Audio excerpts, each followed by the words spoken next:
안녕하세요. 김호준입니다. 김호준 미투 운동 언급 일파만파 그런 기사 아주 많습니다. 매번 포털 메인에 뜹니다.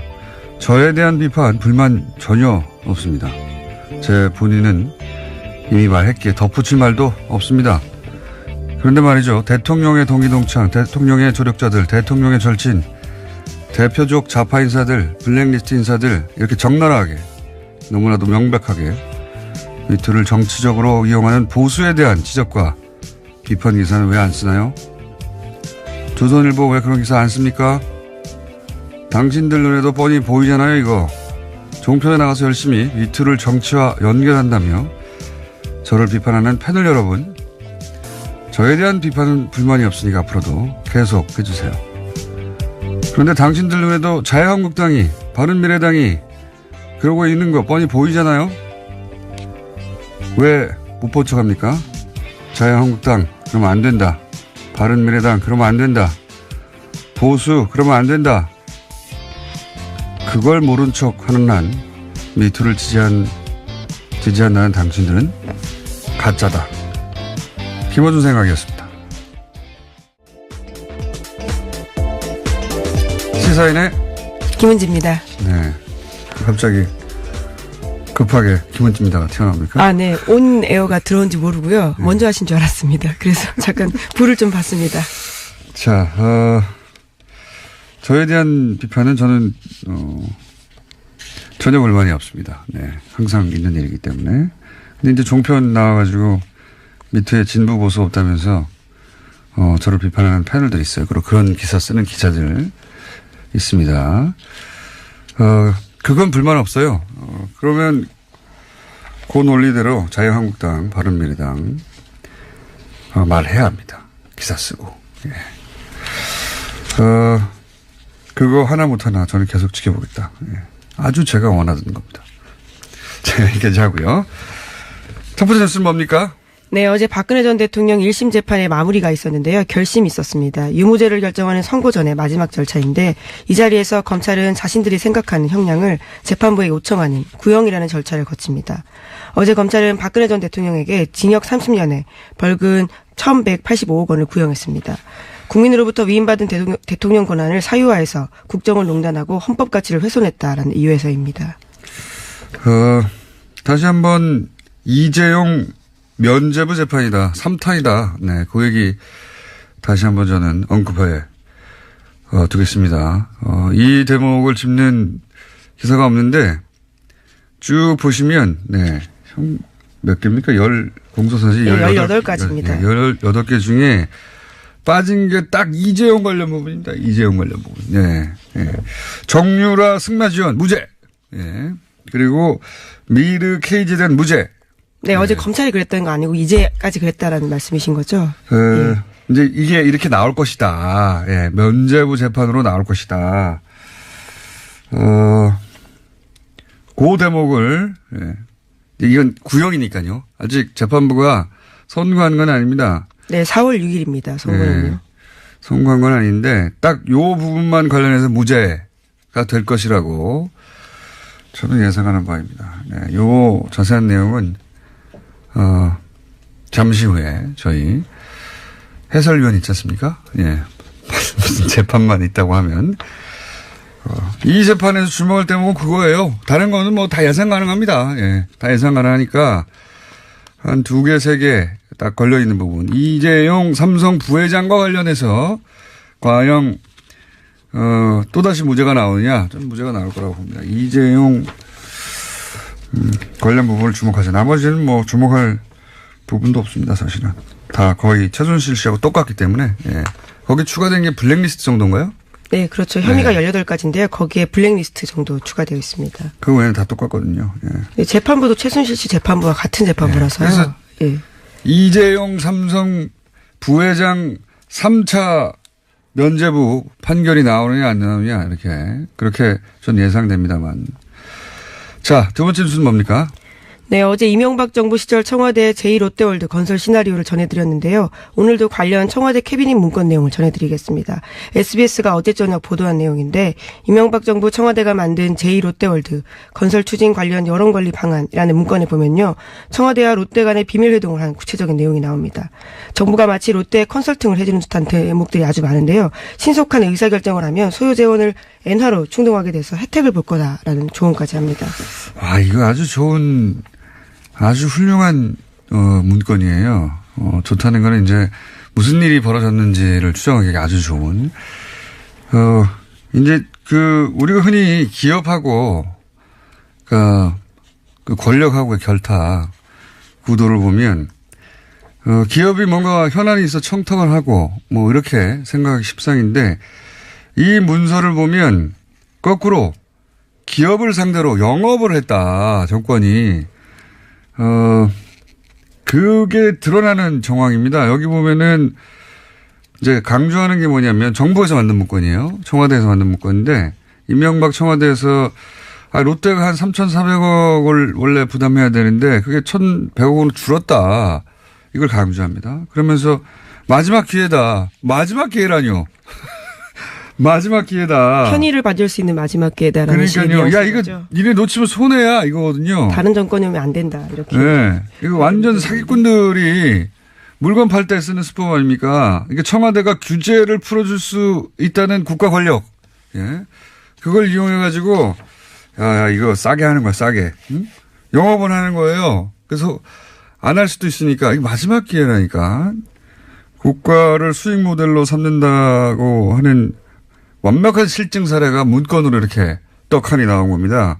예, 3천억이 1,000억이야. 응? 마지막 기회야. 우리 다음은 안 돼. 그리고 나서 여기서 없는 내용은 이거죠. 예.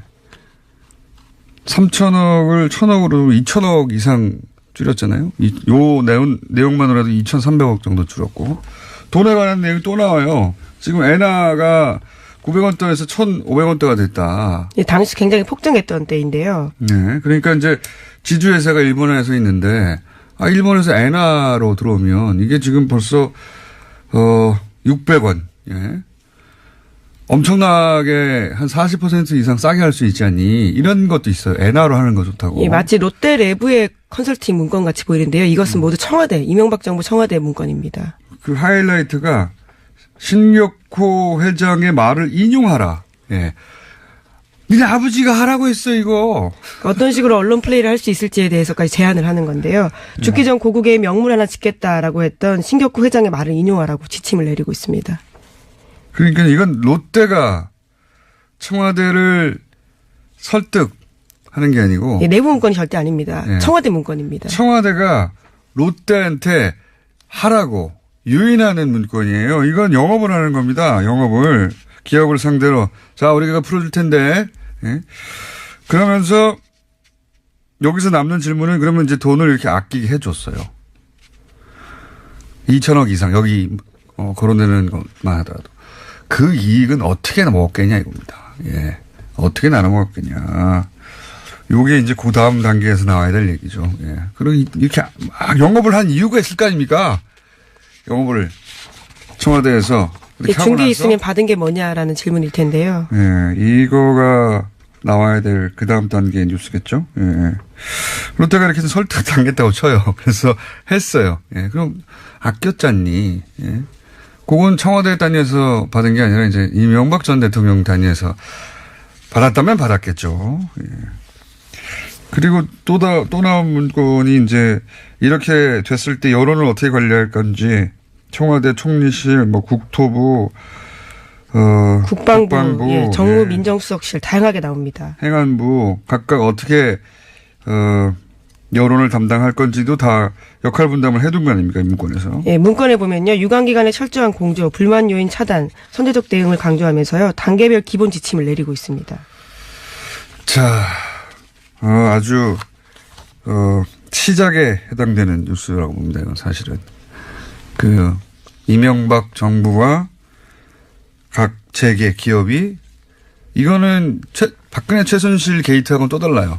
최순실 씨가 기업들한테 가가지고 이제 앵벌이를 한 셈이라면, 예.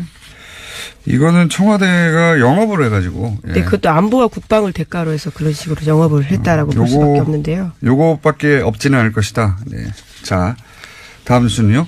네, 또 계속해서 이명박 전 대통령 관련 소식인데요. 어제 이명박 전 대통령의 맞사위 이상주 삼성전자 전무가 검찰 수사 받았다라는 소식 전해드렸습니다. 인사청탁 명목으로 이명박 전 대통령 쪽에 돈을 전달했다라는 혐의인데요. 오늘 좀 더 구체적인 소식이 몇몇 언론에 나왔습니다. 인사청탁을 한 사람은 이팔성 전 우리금융지주 회장이라고 하는데요. 이명박 정부 시절에 금융권 4대 천왕으로 불린 사람입니다. 같이 이름이 나온 사람들이요. 김승유, 어윤대, 강만수 이런 사람인데 이러한 사람이 22억 원을 준 정황을 검찰이 메모와 비망록을 확보했다라고 합니다. 거기에 써 있다는 거 아닙니까? 이상득 8억 원, 이상죽 14억 5천만 원, 그리고 몇 회에 걸쳐서 14억 5천을 줬는지 써 있다는 거예요, 메모가. 네, 또 이팔성 전 회장은 지난 동계올림픽 기간 동안에 3차례나 검찰 소환됐는데요. 관련된 진술을 한 것으로 알려져 있습니다. 소환해서 준비한 다음에 이제 사회를 부른 거죠. 예. 이게 아마 인사청탁이거나 뭐 성격은 뭐 초기부터 줬다고 하니까 당선 축하금이나 또 대선 자금 때도 줬다라고 하는데요. 8억 원 가량은 대선 직전 2007년 10월 달에 줬다라고 합니다. 뉴스 다스 삼성의 다스 대납 이야기 나오자마자 이상주 주목 대상이다 라고 제가 제일 먼저 얘기했습니다. 예, 미리. 이게 다가 아닐 것이다. 지금 이거는 이제 지금 드러난 잡힌 한 사례의 창구 역할을 사위가 했을 혐의에 대해서 수사하는 것이고, 이게 의미하는 것은 이상주 씨가 MB로 가는 여러 가지 청탁이나 혹은 뭐 자금 관련한 창구였을 수 있다. 그런데 삼성전자에 근무하고 있었거든요. 해외 부분 총괄. 해외도 많이 다니셨고. 예. 삼성과의 창구 역할, 예. 매우 조사 필요가 있습니다. 네, 이와 관련해서 오늘 아침 중앙일보에는 관련된 해명이 나와 있는데요. 이명박 전 대통령 관계자에 따르면 배달 사고가 아닌지 의심해봐야 된다라는 식의 이야기가 있습니다. 배달 사고 돈을 준 건 맞는데 그럼 이상주 씨가 드셨다는 겁니까? 네. 이상주 씨에 대해서도 명예훼손적 발언이다라는 식의 이야기를 하고 있는데 네. 예, 어떤 곳에서 배달 사고가 생겼는지는 본인들도 아직 모르는 것 같습니다. 배달 사고였으면 좋겠겠죠. 예. 자, 이 뉴스는 앞으로 계속 나올 테니까 다음 뉴스는요? 네, 포스코가 이명박 정부 시절 해외 투자로 1,800억 원 가량을 날렸다고 MBC가 보도했습니다. 이해가 가지 않는 투자라서 투자 실패로 보기에는 수상한 점이 많다라는 건데요. 비자금이나 정치권 로비 자금도 연관된 게 아니냐라는 의혹이 나오고 있습니다. 아, 이건 말이죠. 이건 제가 주시합니다. 네, 주시한데 어떻게 주시하냐? 이 패턴이 있어요. 어제 MBC 그리고 뉴스에도 나오고 PD수첩에도 예, 연속으로 다룬 내용인데 이게 이제 그냥 뉴스를 듣다 보면 좀 헷갈립니다. 예, 뭐 회사 이름도 여러 번 나오고 그다음에 돈도 뭐 자꾸 등장하고 숫자가 등장하면 헷갈리기 시작하잖아요. 근데 이 뉴스 굉장히 중요한 뉴스입니다.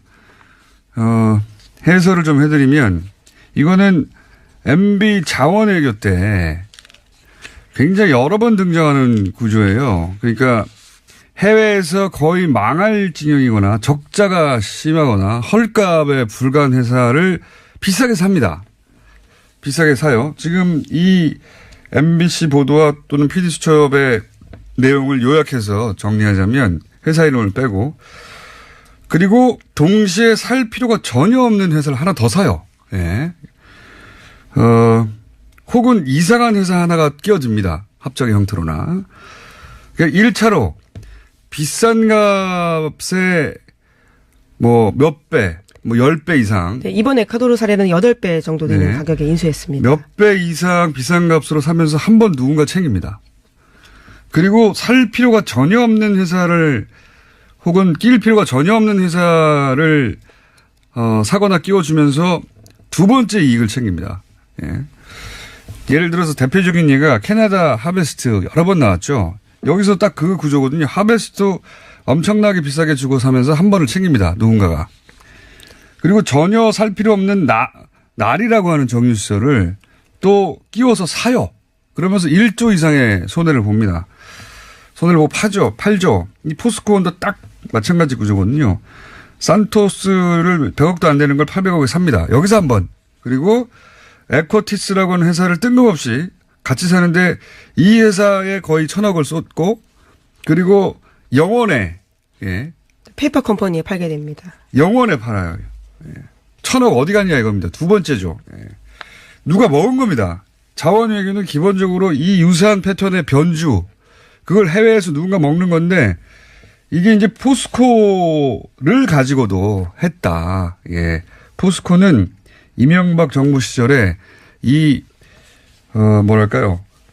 금고와 같은 역할을 했다. 예. 여기서 엄청나게 많은 게 나올 것이다. 그 첫 번째 그 사건에 해당되는 것이다. 예. 네, 어제 MBC 보도에 따르면 1,800억 원 가까운 돈 날렸는데요. 문책은커녕 투자를 결정한 임직원들은 대부분 승진했다라고 합니다. 그것도 특징입니다. 자원외교 관련해서 이렇게 얼토당토하는 일들이 벌어지잖아요. 그래서 뭐 조 단위로 날아가잖아요. 승진합니다.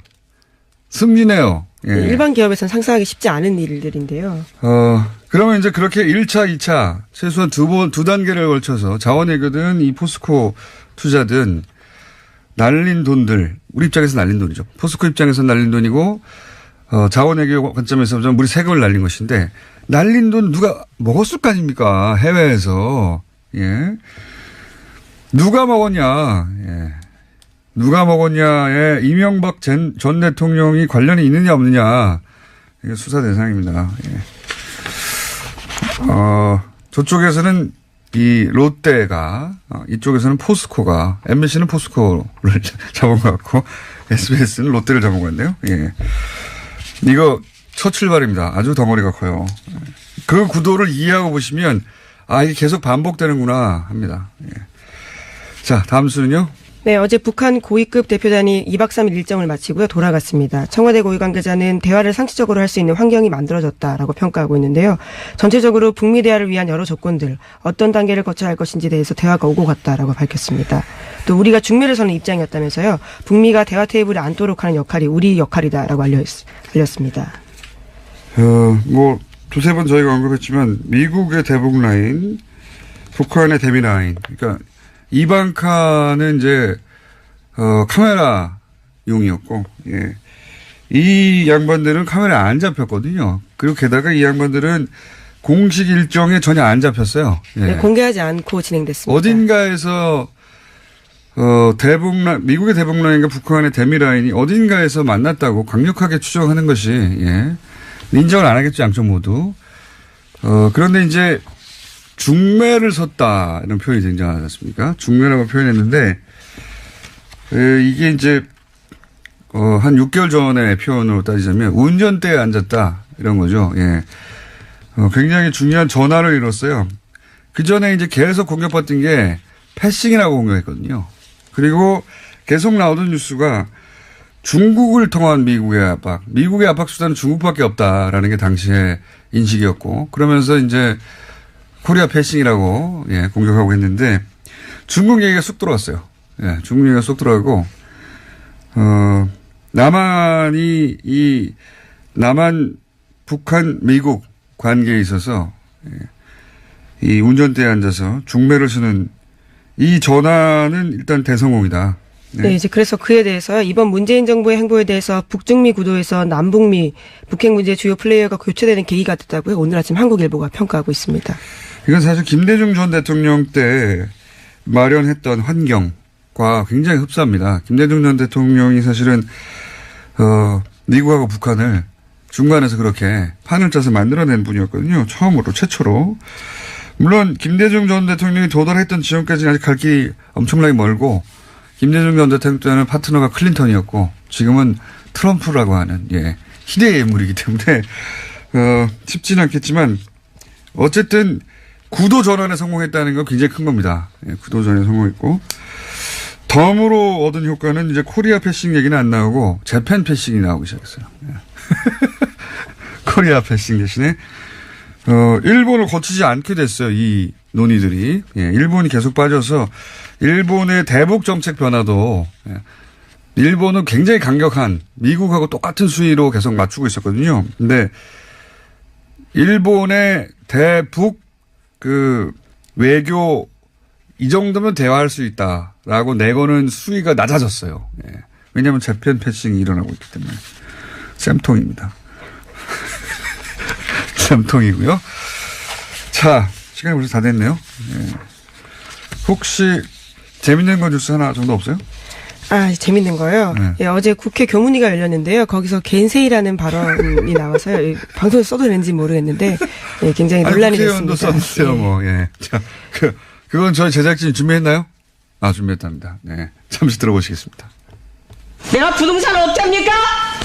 해도 너무하는 거 아니에요? 그거 어디서 해먹든 뭐입니까 도대체? 차분하게 질의하세요. 차분하게 하시고. 기다려서 지금 견세. 예, 견제. 예, 일본어죠. 이거, 예. 이분은 등장할 때마다, 네. 화제가 되기 때문에 자주 교문위를 열었으면 좋겠어요. 예. 네, 이은재 의원이 김상곤 부총리, 그러니까 교육부 장관을 겸임하고 있는 김상곤 부총리에게 부동산 관련된 질문들을 했거든요. 이제 거기에 대해서 대답을 하고 있다가 갑자기 백을 하면서 중간에 이제 왜 내가 대답하는데 끼어드냐면서, 예. 갑자기 이게, 이런 용어는 무의식 중에 튀어나오는 거란 말이죠. 당구 동호인일지도 모르겠습니다. 이분이. 예. 재밌는 뉴스였습니다.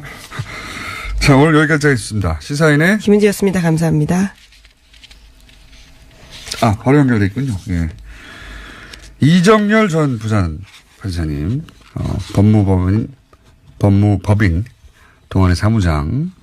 안녕하십니까? 네, 안녕하십니까. 네. 자, 검찰 구형이 있었습니다. 근데 무엇보다 먼저 언급하고 싶은 것은 이 재판부도 역시 이재용 부회장은 면제하겠죠? 당연하죠. 예. 그렇게 예상되시죠? 원래도 그럴 것으로 예상이 될 뿐만 아니라 최순실 피고인 재판했던 같은 재판부기 때문에 네. 판결 내용도 아마 최순실 씨 재판의 판결문하고 거의 동일하지 않을까. 그렇게 예상하고 있습니다. 그러니까 이제 선고가 나더라도 저희는 그냥 이재용 부회장 얘기를 또 한 번 하면 되겠군요. 그렇죠. 네. 아마 저번에 최순실 피고인 재판 끝나고 드렸던 말씀하고 거의 동일할 것 같아요. 그럼 저희가 녹음을 그때 다시 들거나 할 수도 있겠는데. 예, 승계 작업은 없었다는 것도 나올 거고. 예. 이재용 부회장은 아무 잘못 없는 것으로. 그렇죠. 그렇게 낼 가능성이 아주 높은데, 일단 검찰의 구형량과 특징이 혹시 있습니까? 구형에 있어서의 발견하신? 좋게 보자면, 네. 좋게, 긍정적인 부분하고 부정적인 부분이 있는데, 부정적인 부분은 많은 애청자분들께서 예상하시는 대로 너무 낮지 않냐. 형량이? 예, 구형량이. 그러니까 최고형이 무기징역까지 가능한데, 무기징역 했어야 되는 거 아니냐라는 말씀들을 하고 계시고, 그 부분이 상당히 부정적인 건 맞습니다. 그리고 네. 최순실 피고인하고 관계에서 대비를 해보면 5년이 더 높게 구형이 된 건데, 네. 최순실 피고인하고의 차이는 당연히 이제 박근혜 피고인은 뇌물죄의 진짜 주범인 공무원이라는 거고요. 예. 그다음에 양형위원회에서 제시하는 양형 기준에 보더라도 지금 가중 요소가 너무 많거든요. 돈 받고 나서 부정한 일을 실제로 했고, 적극적으로 요구했고, 그다음에 3급 이상 공무원이고, 업무 관련성도 높고, 가중 요소가 너무너무 많습니다. 그래서 5년 더 높게 하는 거는 가지고는 좀 부족하지 않냐라는 생각이 드는데, 또 한편으로 보면 지금 특활비 부분하고 그다음에 공천 불법 개입 부분이 별도로 기소돼서 재판을 받고 있잖아요. 예. 근데 그게 특활비 부분도 뇌물수수라서 최하가 징역 10년이거든요. 예. 여기도 이제 가중 요소가 있기 때문에 양형위원회 기준에 의하면 최하 11년이 지금 예상이 됩니다. 그러니까 이번 거하고 합쳐놓으면 상당히 좀 많죠. 그러면 실제 그런 기준과 그 앞에 최순실의 선고에 비춰보자면 실제 선고는 어느 정도로 예상되십니까?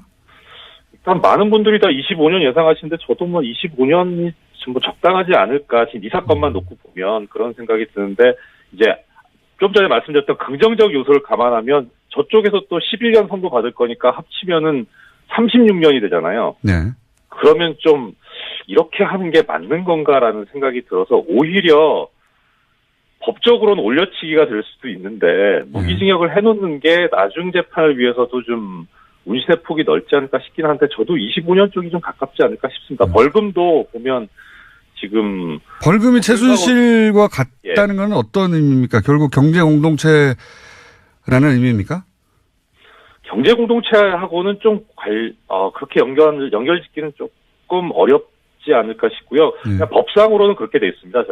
뇌물 관련 액수의 2배에서 5배 사이를 그 벌금형으로 선고하게 그렇게 돼 있거든요. 그런데 보면은 지금 592억 이제 그 구형상으로는 그런데 범죄 사실상으로는 그거 감안해서 2배보다 약간 높게 그러니까 1184억이 나오는데 계산상으로는 근데 1185억 하는 거 보면 1억 정도 높게 했고 선고도 그때 인정된 것에 184억인데 2배가 185억 그 최순실 씨 선고가 됐었잖아요. 179억인데 180억 선고됐잖아요. 그래서 그런 거 보면 그냥 2배 선에서 맞추지 않을까. 끝이 5나 0으로 끝나게 그렇게 하지 않을까. 그것도 그렇게 생각이 됩니다. 알겠습니다. 결심 재판에도 이제 참석하지 않았고, 선고 때도 참석하지 않을 가능성이 매우 높죠. 예. 예, 안 나오시겠죠. 예. 법정 구속이라고 하는 의미가 또 없기 때문에 이미 구속되어 있는 상태라. 예. 네.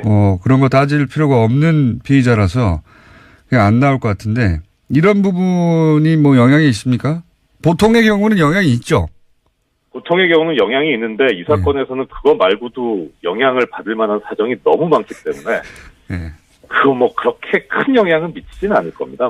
그리고 일반적으로는 진지한 반성을 하면 그 형을 깎는 요소로 양형위원회에서 고려를 하라는 건데 지금 그냥 진지한 반성이 없기는 한데 그렇다고 재판에 출석하지 않은 거를 가지고 형을 가중해라라는 그런 거는 또 없거든요.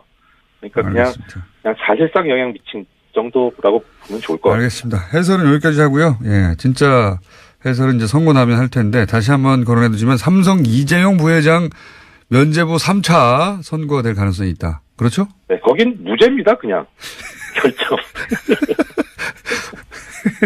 알겠습니다. 여기까지 하겠습니다. 감사합니다. 네, 고맙습니다.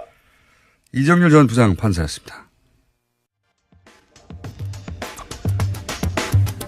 이명박 청와대와 롯데 간의 거래가 여실히 드러난 제2 롯데월드와 관련한 청와대 문건을 확인해서 터뜨린 분이죠.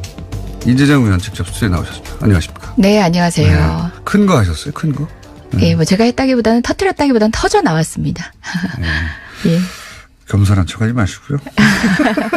이미 여기 나왔다는 것은 이 자리에 오셨다는 것은 네. 예, 자랑의 타이밍이기 때문에 자랑하셔도 돼요. 왜냐하면은 네. 이 기록물이 거기 있다는 걸 뻔히 거기 있는데 있다는 걸 알아내려면 누가 일일이 확인해야 되잖아요. 그렇죠. 네.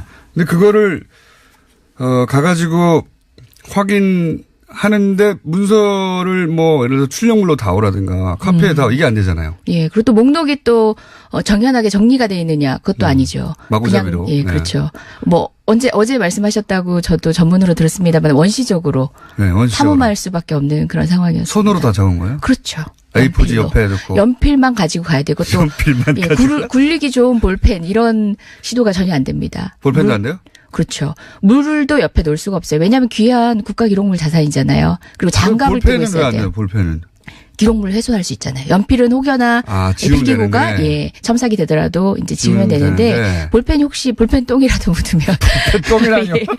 그래서 몇 가지 제한적 요소가 굉장히 많아요. 하얀 장갑을 끼고 봐야 되고 그 안에서는 이제 물도 가까이 둘 수가 없어서 목이 마르면 밖으로 이제 그 앞으로 문 앞으로 나와서 마셔야 되고 문서를 훼손할 수 있는 환경을 완전히 없애고 오로지 연필 그러면 연필 깎기 전동 연필 깎기 이런 거 이게 별게 다 궁금하신 것 같은데 본질은 아닌 것 같지만 예 다수의 깎은 연필이 옆에 항시되기 중입니다. 그럼 연필 그러니까 다른 모든 건 다 안 돼 오로지 연필만. 예. 연필이 다를까봐 여러 개의 연필을 깎아서 들어가는. 예. 그리고 사실은 요 정도 내용은 샤프 안 됩니까 샤프?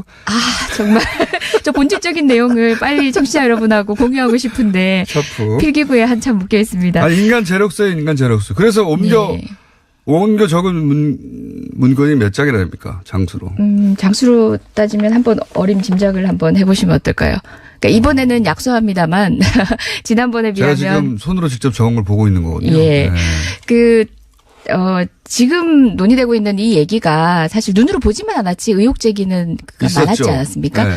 저는 검찰에서 이 서류를 가지고 있을 거라고 생각했고 확인은 했을 거라고 생각을 하고 있었습니다. 그런데도 지금 감사원 감사만 되고 있는데 검찰이 압수수색한 서류들은 저희가 접근을 못 하거든요. 국가기록원에서 비공개를 해놨어요. 수사상 이유라는 것으로. 이게 압수수색이 안 됐다는 얘기네요. 그렇죠. 이거. 형식적으로 본다면 압수수색이 되지 않았을 개연성이 높은 거죠. 예, 검찰에서도 빨리 이 문서를 확보하고 이제 파악을 해볼 수 있는 계기를 만들어 드린 것 같기도 합니다. 물론 이제 확인됐지만 국가기록원에서 그 부분을 행정적 착오로 뭐 달리 결정 못한 걸 수도 있죠. 예, 아직 확인 못했습니다. SBS에서 보도된 소스가 된 문건을 이제 발굴해내고 제공하신 분인데, 근데 SBS는 이제 이틀 연속으로 특종을 했는데 네.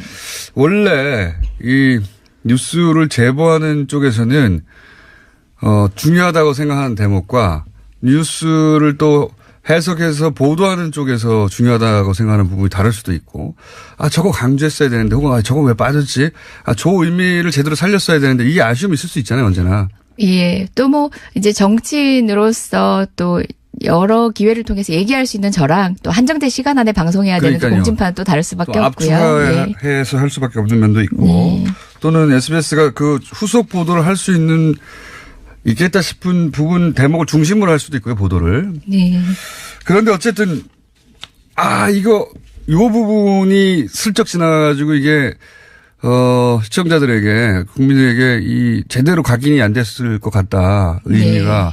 그런 대목이 있으면 여기서 좀 풀어주세요. 먼저 말씀드리기 전에 사전에 다시 한번 강조하건데 이거는 국가의 공식 문서입니다. 2008년 12월 15일 국방비서관실에서 청와대에서 만든 거죠. 그렇죠. 청와대. 작성한 청와대 문서인데 외부에서 만든 게 아니에요. 예, 청와대에서. 그냥 사실은 MB 이명박 대통령이 굉장히 희화화돼 있어서 이명박이라면 할 수 있는 얘기일 것 같다라는 상상은 여러분들이 하시겠지만 분명히 지금 얘기하는 단어들은 공식 문서에 들어가 있는 단어라는 걸 전제로 들으셔야 됩니다. 네. 그래서 그 이후에 추측되는 의혹들을 어떻게 파헤쳐갈 건지가 우리한테 남겨진 숙제인데요. 거기에 보면은 1단계, 2단계, 3단계로 단계를 나눠서 시나리오를 다 만들어 놨었다. 네. 그 일들이 일어나기 전에. 네, 그거는 이제 예, 이미 방송이 된 바죠. 네. 근데 1단계 내용이 이제 정부하고 롯데하고 비공식 협의하는 단계인데 그쪽 내용 안에 보면은 롯데 측 부담 부분. 그러니까 롯데가 져야 되는 어떤 비용에 관련된 내용이 들어가 있습니다. 소요 재원을 엔화로 충당함에 따라 현 엔화 강세로 인해 신속한 의사결정 시 혜택을 보는 점을 강조해라. 이렇게 돼 있습니다. 여기서 충당함에 따라. 예. 엔화로 충당한다는 얘기를 이제 어제 보도에서는 어떤 컨설팅적 개념으로 엔화로 접근했습니다. 충당하면 좋지 않겠어? 예, 라는 그렇죠. 의미로 해설했다면 예, 그 워딩 그대로 보면 다시 한번 그렇죠. 읽어주세요. 소요 재원을 엔화로 충당함에 따라 현 엔화 강세로 인해 신속한 의사결정 시 혜택을 보는 점을 강조. 결정됐구나. 자기들끼리. 그러니까 사전 어떤 협의 과정에서 엔화 지급에 대한 모종의 협의가 있었다는 걸 전제로 해서만 이해될 수 있는 거죠. 그렇죠. 예. 문장대로라면 충당함에 따라라고 하니까. 예, 그리고 청와대 문서인데 사실 롯데가 일본 롯데도 있으니까 엔화로도 가져올 수 있겠다라는 측면에서 이 얘기를 그냥 한 줄 껴놨다고 보기에는 너무 엉성한 접근인 게다가 것 같아요. 물론 예. 그 자체도 청와대가 할 고민이 아닌데. 그렇죠. 그건 기업이 할 고민이긴 한데 그걸 넘어서서 정확한 표현에 따르면 충당함에 따라라. 예, 예. 따라 지금 하면 지금 엔화가 본다. 높으니까 그렇죠. 지금 하면 니들이 이득이라는 점을 또 한 번 다시 강조해라. 이런 거 아닙니까? 그렇죠. 이것을 아하. 어떻게 바라볼 건지는 여러 가지 해석도 있을 수 있지만 여튼 수사나 또는 감사의 여지가 남는 건 분명합니다. 어떤 논의 과정에서 엔화라는 게 등장하게 됐는지 그리고 소요 재원의 그 자금을 롯데에서 어디서 조달을 해야 되는 어떤 사정을 봐준 것인지 되짚어 봐야죠. 그러니까 이 문건이 작성됐을 때는 이야기는 대부분 이제 거의 그렇죠. 된 상태에서 최종 시나리오입니다. 쪽대본도 아니고 최종 시나리오가 다 나와서 사전에 뭐 캐릭터 연습까지 다 했던 최종 대본이 나온 상태예요. 그로부터 15일 뒤에 비로소 1단계 작전들이 다 들어가거든요. 이거는 그러면 그렇게 말씀하시니까 전체적으로 그림을 그리자면 윗선에서 만났어요. 만나가지고 원하는 게 뭐야? 그거 엔화로 하고 이렇게 대충 얘기 다 끝나고 난 다음에 요 문건의 내용들을 보면 빨리 하라고 마지막 기회라고 얼른 하라고. 롯데가 심지어 망설이지 않았나라는 생각이 들게끔 만드는 롯데는 게. 그렇게 되면 여론이라든가 다음 정권이라든가 네. 또는 뭐 불법성 여부라든가 이런 거 계속 고민한 것 같은데 거꾸로 이명박 청와대 빨리 해 빨리 빨리, 그럼 엔화로 하면 지금 엔고잖아, 좋잖아, 뭐 이런 얘기를 하고 있는 거예요. 심지어 그 전후에 다른 문장들도 있는데요. 롯데 측 부담이 당초 소요 예산보다 감소라고 하고 3,400억 원에서 1,000억 원. 그러니까요. 이렇게 돼 있어요. 그 요것과 관련해서도 몇 가지 해석이 남는데 제가 잠시 후에 말씀을 드릴게요. 네. 그리고 정부가 전폭 지원하는 마지막 기회라는 논리로 조기 수용을 설득해라. 그러니까. 아직 롯데가 마음을 결정을 안 했나 봐요. 그러니까요. 지금 롯데가 빨리 이걸 지어서 뭔가 이렇게 빨리 짓게 만들고 싶었다는 것은 이제 이건 저의 해석입니다. 빨리 지어야 뭐가 들어오는데. 네.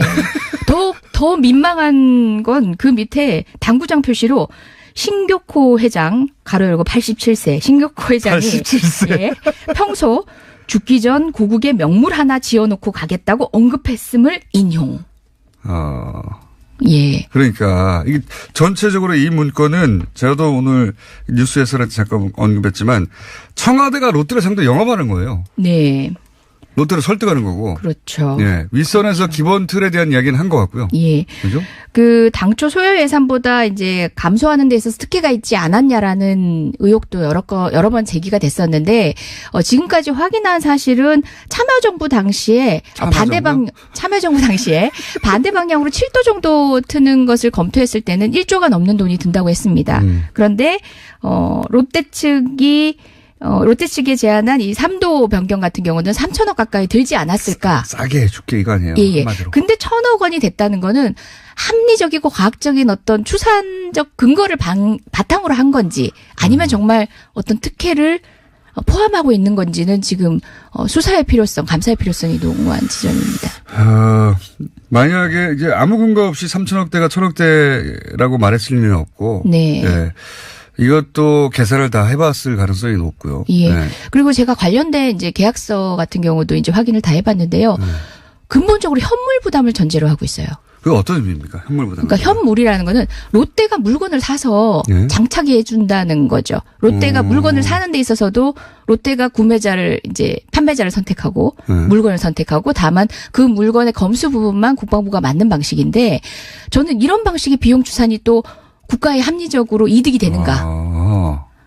그렇구나. 굉장히 통상적인 국가와 사기업 간의 계약이라고 보기에는 납득할 수 없는 지점들이 현물이라고 있습니다. 했다면은 그러니까 물건의 결과물. 네, 그렇죠. 결과물만 검수 대상이고 네. 그 가운데 오간 돈에 대해서는 확인 대상이 아닌 게 되는 거아닙니까? 지금 현재 이제 비용도 지급한 것으로 보이긴 하는데요. 정확한 자료를 확인을 해봐야겠지만 기본적으로는 현물에 드는 비용을 롯데가 부담한다이면서 또 구매를 해서 장착하는 데 있어서의 주도적 책임도 롯데에게 있습니다. 그건 책임을 지운 것 같지만 사실은 그렇죠. 해먹을 기회를 주는 건데. 그래서 여러 누수 현상이 있을 수밖에 없는 꼼꼼하지 않은 어떤 계약의 행태도 좀 저는 독특하다고 생각했습니다. 이 문건 자체가 기본적으로 청와대가 롯데를 향한 간절한 영업. 예. 네. 뿐만 아니라 뒤에 보면은 그 예상 질이나 답변들을 늘어놓고 있거든요. 굉장히 꼼꼼하게 늘어놓는데 거기 안에 보면은 뭐가 부족한지를 스스로 알고 있습니다. 이제 위크포인트라고 하죠. 위크포인트 지점들을 적어놨는데 그 뭐 외압은 없었냐, 국가 안보가 외압은 없었냐. 경제 논리에 의해서 밀렸다고 봐야 되는 거 아니냐. 정확한 포인트죠. 그렇죠. 국가안보가 경제 논리에 대해서 밀렸다고 봐야 되는 거 아니냐. 예. 지금까지도 계속 거론되는 정확한 포인트인데 그걸 자기들도 알고 있는 거죠. 공군의 반대는 없느냐. 공군의 반대는 없느냐. 예. 그런 이제 그 Q&A 방식에 25개에 달하는 Q&A 방식의 이런 문건을 저는 본 적이 없습니다. 그렇게 그런 큐를 해놓고 자기들이 답변을 달아요. 모범 답변을. 그렇죠. 국가 문서에서 전체적인 대응 기조를 정하는 방식은 있지만 이렇게 정답을 25개나 되는 Q&A 방식으로 적어놓은 문서는 전 처음 봅니다. 혹시 다른 분들은 확인을 하셨는지 모르겠습니다. 정부가 이런 반대가 예상되니 잘 대응하고 여론을 잘 관리해라. 여기까지는 할 수 있어요. 근데 문건을 자세히 적어가지고 쫙 내려보내는 것은 정말 웃기네요, 이건. 예. 각계의 반대를 이제 예측을 하고 있어요. 좌파 언론 정치권의 반대는 청와대 총리실 국토부가 책임지고 군 원로 예비역 단체에 대해서는 국방부와 공군이 책임지고. 공군 예를 들어서 예. 장성이 퇴역한 공군 장성이 이거 말도 안 된다 그렇게 말할 수가 있으니까. 그렇죠. 공군을 계속 반대했으니까. 그 부분도 또 재밌어요. 군 원로 예비역 단체를 설득할 때는 이런 논리를 하라고요. 논란이 부각되면 제야 세력을 도와준다. 논란이 붙으면 논란이 계속되는 경우, 부각될 경우 네. 제야 세력만 도와주게 된다라고 설득을 하라는 얘기가 당신이 나왔고요. 그런 말 하면 공군 뭐 태역 장군들 자꾸 그렇게 얘기하면 야당만 도와주는 거야 그렇죠. 하고 침묵시키라는 거네요. 그리고 네. 이제 성남 지역 민원이라든지 국민 민원은 청와대 정무, 민정, 그리고 행안부, 국방부가 책임진다라고 해서 전 부처를 동원해서 각자 할 역할들을 시나리오상에 담아줍니다. 미리 이 이야기가 굉장히 자기들도 이게 무리수고 이렇게 되면 틀림없이 얘기가 나올 걸 다 알고 있었고 그렇죠. 그리고 그게 워낙 오래돼. 그러니까 이명박 정부 이전 노무현 정부 때까지도 계속 안 된다고 그렇죠. 해왔던 거라 롯데도 왜 안 되는지 너무 잘 알고 있었고 그리고 이게 무리수를 두면 틀림없이 문제가 불거질 테니까 망설였던 것 같고 네. 롯데가 망설이니까 애가 탄 건 청와대였던 거예요. 네. 청와대가 왜 애가 타냐고요. 왜 애가 탔다고 보십니까? 그 참여정부 예, 왜 애가 탔을까요? 예, 그 참여정부 당시의 문건도 제가 확인할 수 있었습니다. 그 2006년도 청와대 안보정책 비서관실에서는 명백하게 불가능하다라고 그러니까요. 했습니다. 그리고 가필로는 롯데 측이 과욕을 보이고 있다라는 등의 입장을 적어 놓았는데요. 이 문서와 극명하게 대비가 되고 있고 당시 2006년도에는 검토되지 않았던 새로운 어떤 대안이 제기됐기 때문에 수용을 하게 된다라고 입장 번복의 이유를 이명박 정부는 설명을 하거든요. 만들어냈어요? 예, 그렇죠. 그게 뭡니까? 그러니까 3도 변경이라는 새로운 네. 대안을 제시했기 때문에 그건 합리적이다 해서 사정 변경이 있었다는 거죠. 참여정부가 왜 다르게 결정했냐? 논리를 그렇게 만들었다. 당시에는 네. 예, 길 바꾸는 것까지는 생각 안 했다. 근데 우리는 그것까지 생각을 했고 그게 합리적이라는 판단에 이르렀다가 명분이에요. 네. 그런데 그렇게 보도한 12월에 한 일간지의 언론 보도에 대해서 요 문건이 만들어지든 거의 비슷한 시기입니다. 비슷한 시기에 국방부가 입장 보도문을 내요. 참여정부 당시에도 이제 변경을 검토한 적은 있지만 뭐 대안으로 채택되진 않았다. 뭐 이런 입장 보도문을 내는데 그 입장 보도문이 제가 발견한 청와대 문건 사이에 껴져 있어요. 근데 첨삭을 합니다. 그게 그 말이네. 그러니까 기사가 참여정부 당시에도 이미 검토했는데 기각된 거다라고 하니까 그런 적 없습니다 해놓고 참여정부 당시에도 검토된 적 있습니다. 유사한 말이 막 나와요. 공군 그 입장 발표문에. 그러니까 첨삭을 해요. 빨간 펜으로. 그래서 그게 그 말이야 하고 다시 고쳐서 쓴 최종 입장문에는 참여정부 당시에는 그런 방안이 검토된 적 없고 사실상 이번 정부에서 새로이 검토된 방안입니다라고 문구가 바뀌어요. 그러니까 예. 공군의 입장 애초에 보도문까지도. 입장 보도문을 미리 검토해가지고 청와대가 요 문장을 빼야 한다. 예. 왜냐하면 명분이 사라지니까 그러면. 네. 그 문장을 검토하는 과정에서 이제 유추 가능한 게 참여정부 때도 검토했었는데 안 된 걸 똑같은 방안을 다시 검토해서는 아무런 명분 없이 결국은 그러니까요. 해준 거구나. 참여정부 때도 똑같은 제안을 했는데 참여정부 때는 안 된다고 한 걸. 네. 이명박 정부에서는 새로이 검토한 사안이라는. 마치. 예. 네. 저는 네. 이제 지금 혹시 이 관련해서 이 문건들을 다 보도되고 다 공개된 상황인 겁니까? 지금 필사해 오신 문건들이 다 보도된 거라고. 지금 주요 부분 중에 아직 공개되지 이제 공개되지 않은 국민들이 게? 모두 알 수 있는 방식으로 다 공개한 건 아니지만요. 그리고 다 보도가 된 건 아니지만 이제 주요 언론사에는 이미 이제 내용들을 공개한 상황입니다. 아, 그렇군요. 근데 제 말은 SBS가 이제 먼저 단독을 했고 연속으로 보도했는데 SBS가 아직 보도하지 않은 것 중에 네. 그 문건 중에 요건 중요한 내용이어서 곧 이제 언론을 통해 보도되겠지 하는 내용이 있나요? 덩어리가? 덩어리. 자세한 내용 사실상 말고. 큰 그림들은 예, 되게 비슷한데 이 부분을 이제 어떤 방식에서 이 문건에 나온 다른 정보들하고 조합해서 해석할 것인지 또는 그거 한 이제 줄만 해주세요. 시간이 없어요. 예, 알겠습니다. 저는 이 부분은 나왔던 부분인데 오늘 이 이제 대화에서 잠깐만요. 안 되겠다. 하고 싶은 건데. 3부에서 3분만 하고 가세요. 아, 예. 3부에서 다시 뵙겠습니다.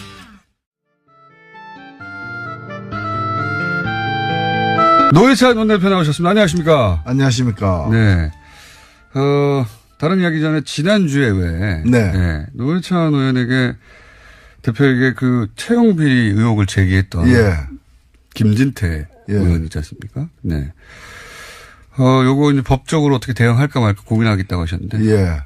뭐 사실 그날 발언이 터무니없는 모함 발언이 법사위 회의 중에 있었기 때문에 네. 일단은 국회의원의 발언은 이제 면책 특권에 해당돼서 아, 그렇군요. 그 발언이 아무리 이렇게 근거 없이 잘못된 거라더라도 그 자체로서 뭐 고소나 고발하기 힘들고 그걸 또 본인이 알고 이제 악용한 거죠. 그래서 아하. 제가 그런 부정청탁이라고 주장할 만한 증거가 있으니까 그 얘기 한 거 아니냐. 네. 내놔라. 그러면은 그걸 가지고 나를 고발하라. 네, 고발하라. 예. 거꾸로. 아하. 예. 강력히 요청했습니다. 저를 고발하라고. 근데 끝내 고발하지 않고. 그래서 고발하지 않은 것은 그만큼 거짓말 했다는 얘기 아니냐. 네. 고 했더니 감사원에다 감사를 청구하겠다. 감사를 청구하겠다. 아, 그렇게. 아하. 그렇게 빠져나갔군요, 지금. 예, 빠져나가려고 지금 몸부림치고 있는 것 같습니다. 그래도, 뭐, 나중에, 결국 법적으로 처벌을 못한다 하더라도. 만일에 저를 고발하게 되면 저는 바로 무고죄로다가 예. 할 수 상대를 할 수 있는데. 있는 거죠. 근데 그래서 그런지 고발을 안 하고 있습니다. 먼저 하실 수 없다는 문제가 있군요. 예. 법적 검토를 해보셨더니. 그렇죠. 아, 이거 아쉽네요. 아, 아쉽네요. 네. 그 법적으로 이게, 대처를 하시고, 그래야 또 저희 코너에서 할 말이 많아지는 건데, 아쉽네요. 쌍을 붙여야 되는데. 뭐 요새 법이 바쁘죠. 법이 바쁘니까. 예. 전직 대통령들도 있고 해서. 예. 최근은 아니죠. 바로 어제, 예. 그저께 계속 연속으로 이제 제2 롯데월드 건 계속 나오지 않습니까? 예. 이것도 할 말이 좀 있으신 분이 아닙니까? 예, 이분들이 보면은 정말 그 과거의 정경유착하고 이렇게 다른 어떤 진화된 모습을 보이고 있는 거예요. 그러니까 먼저 이 부분에 롯데그룹이 이제 제2 롯데월드를 갖다가 만드는 거는 수건 사업이었지만. 원래, 예. 사실 불가능하다는 판정이 나가지고 성남공항 때문에. 네. 공군도 반대하고. 예, 공군도 반대하고. 정부도 반대하고. 사실상 포기 상태에 있던 걸 갖다가. 그렇죠. 이명박 전 대통령이 대통령 취임하자마자. 예. 바로 먼저 제안을 하는. 해줄게. 내가 이 문제를 해결해 줄게. 예. 언론에. 예. 그래서 사실 어찌 보면은 그 뭐 가죽 잠바 입고 뭐 돌아다니고 지하 벙커도 여러 번 들어갔던 사람이지만은 안보 웃기지 마. 경제가 우선이야. 그것도 국민 경제가 아니라 재벌 경제가 우선이야. 네. 재벌 경제를 위해서 안보를 갖다가 희생시킨 그런 대표적인 사례가 되는 거죠. 뭐 거기까지는 명백하고요. 근데 왜 이렇게까지 재벌이 망설이는 걸 거꾸로 하라고 했겠는가. 여기서 나오는 이제 합리적 의혹은 그렇게 해주고 뭐 받았던 거 아니야? 이런 의혹을 가질 수밖에 없죠. 아, 그렇죠. 네. 그게 바로 이제 진화된 모습인데 박근혜 전 대통령도 삼성그룹 이재용 부회장을 만나기 전에 민정수석실 등에 얘기해가지고 지금 삼성이 뭘 원할까? 그렇죠. 삼성에게 필요한 게 뭘까? 그래서 혹시 이런 거 필요하지 않아? 라고 제안할 걸 미리 이걸 이제 예습이라고 합니다. 선행학습. 예. 정경유착에 대해서 선행학습을 해가지고 미리 이제 품목을 갖다가 이렇게 여러 개를 골라서 그 중에 뭐를 얘기할까. 당연히 그 얘기하고 그 다음에 이걸 해주는 대신에 K스포츠 미르재단에 돈 얼마 내. 그러니까요. 최순실한테 정유란 말 사줘. 뭐 이런 식으로 거래가 되는 거죠. 그렇죠. 그래서 서로 묵시적으로 다 가능하도록 얘기가 되는 거죠, 그때. 이게 대통령이 직접 수행하고 있는. 그러니까 그전에는 보면 알아서 기는. 아, 대통령 선거가 있다. 돈이 필요하겠지. 그럼 돈 좀 주고. 그 다음에는 이제 우리 이런 청탁이 있는데 하고 아랫선에다가 찔러가지고 보통 이루어지는데 대통령이 직접 나서가지고 학습은 내가 직접 한다. 이래. 미리 예습 다 해가지고 만나서 얘기를 하고 돈을 건 수금까지도 직접 하는. 그래서 정작 기업은 반대 여론도 있고 그다음에 그 국민들이 보고 뭐라고 하겠어 이런 걱정을 계속 했나 봐요. 보면 마지막 기회다 빨리 해라 이런 거 보면. 그래서 이걸 질질 끌지 말고 바로 롯데가 결단하게 만들어야 되겠다. 그러니까요. 그러니까 이거는 범행을 종용하는 이제 그런 거죠. 공모를 넘어서 가지고. 굉장히 특이한 이 새로운 기법이다 완전히. 네. 여기서부터 이제 다음은 검찰이 해야 되겠죠. 그렇게까지 해주고 도대체 뭘 받으려고 그랬냐. 이 대목이 있었다고 저는 추정합니다. 당연히 그렇죠. 예. 예. 뭐가 나오길지는 모르겠으나 아주 이때까지 유형하고는 다른 그것도 문건으로 아주 또박또박 나온 것이고 그거 외에도 이제 이명박 전 대통령 사위, 사위가 연루된 지금은 사위 연루는 기본적으로 이제 뭐 인사청탁이라든가 이게 재벌하고는 상관없이 나오고 있기는 합니다만 사위가 또 하필 삼성전자에 근무해가지고 돈의 액수나 이런 걸로 볼 때 그 돈을 받아서 어떻게 썼느냐 아니면 누구에게 전달했느냐 그리고 그 한 번이 아닐 거라고 1년에 이제 돈을 받았던 여러 차례 받았던 걸 지금 보는 것 같아요. 그래서 공소시효에 관해서도 검찰에서는 별로 걱정을 안 하고 지금 이 수사를 하고 있는데 그래서 그거에 대한 그 전모가 좀 더 드러나야 됩니다. 이 부분은. 삼성과의 그 통로에 대한 추정도 가능하지 않을까요? 그렇죠. 뭐 삼성에 대해서는 지금 여러 가지 통로를 다 쓰고 있는데. 그렇죠. 그 중에서 이제 사위 부분은 확실하게 지금 이제 돈이 오간 게 드러났기 때문에. 그렇죠. 삼성하고 무관하게 드러났고요. 네. 근데 이제 그렇게 사위를 통로로 썼다면, 삼성과도 그런 통로로 썼을 개연성, 이런 거 수사해볼 충분한, 상황이긴 한 것 같습니다. 지금 주로 드러난 것이 이제 삼성하고 현대인데 다스에 대한 특혜까지 포함해가지고 롯데 이제 비행장까지도 추가가 된 거죠. 그것도 청와대 문건이 있다는 거 아닙니까? 그러니까 이게 사실 청와대 공식 업무였어요. 공식 업무. 영업이. 그리고 쉬는 날도 없이. 그래서 지난번 그 청와대 문건에서 드러난 걸로 확인되고 있기 때문에 이 이외에도 이게 전방위적으로 모든 재벌들 다 손을 잡지 않았는가 이런 추측이 그러니까요. 사실 재벌들이 현안이 없다는 건 있을 수 없거든요. 종류가 다를 뿐이지. 그 중에서 이제 제2롯데월드가 하나 나왔을 뿐이고 다른 재벌들과는 현안이 없었겠는가. 박근혜 전 대통령 때도 거의 모든 재벌들, 주요 재벌들이 망라됐지 않습니까? 요게 어디까지 갈지 모르겠습니다만 제2롯데월드 문건으로 시작됐다.